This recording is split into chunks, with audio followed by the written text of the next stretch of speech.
নমস্কাৰ। প্ৰাণৰ শিল্পীজনক শ্ৰদ্ধা জনাই এটি কাল্পনিক লেখা। লিখনি ৰাজীৱ বৰুৱা। পাঠ কৰিব লৈছোঁ মই জাহ্নু শৰ্মাই। মই আপোনালোকৰ মৰমৰ জুবিন গাৰ্গে কৈছোঁ, সৰগৰ পৰা। মই ইয়াতো ভালেই আছোঁ। সৰগৰ এই সুন্দৰ সুবাসত নিজক বিলীন কৰি আপোন পাহৰা হৈ পৰিছোঁ। নাপাহৰিমনো কিয়?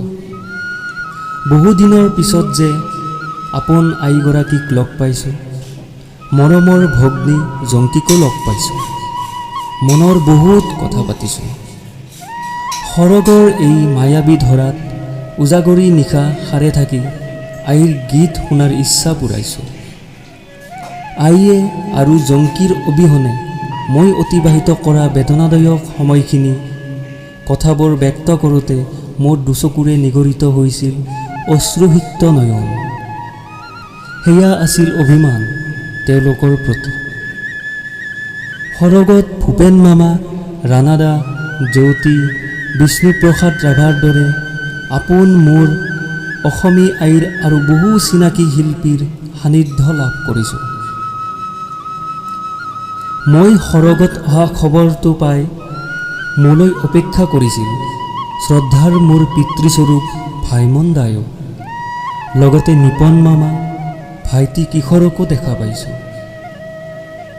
জোনবাই দেশত মোলৈ অপেক্ষা কৰিছিল কণ্ঠশিল্পী ভিতালী আৰু গায়ত্ৰীয়েও। মই অহা বুলি জানি তেওঁলোকেও মোলৈ অপেক্ষা কৰিছিল আৰু সৰগখনলৈ মোক আদৰণি গীত হিচাপে প্ৰত্যেকেই গাইছিল মায়াবিনী। অৱশেষত মই সৰগত গৈ পালোঁ। মই ব্যক্ত কৰিলোঁ তেওঁলোকক পলম হোৱাৰ কাৰণ। সাগৰ সীমনাত অতিক্ৰম কৰি ডাৱৰ আৱৰণ ফালি আকাশমাৰ্গেৰে অহা এৰোপ্লেন আৰু পুষ্পসজ্জিত বাহনত উঠি স্থলপথ হৈ জন্মভূমি অসম পাওঁতেই কিছু পলম হ'ল বুলি। সময়ো বৰ নিষ্ঠুৰ। লগৰ সংগী কেইজনো মই ভবাৰ দৰে নাছিল। সেয়ে নিয়তিৰ ওচৰত মোৰ জীৱনে হাৰ মানিলে। এয়া মোৰ দুৰ্ভাগ্য। নতুবা হয়তো আজিও আপোনালোকৰ মাজতেই থাকিলোঁ হয়। আৰু বহুত কাম বাকী থাকি গ'ল।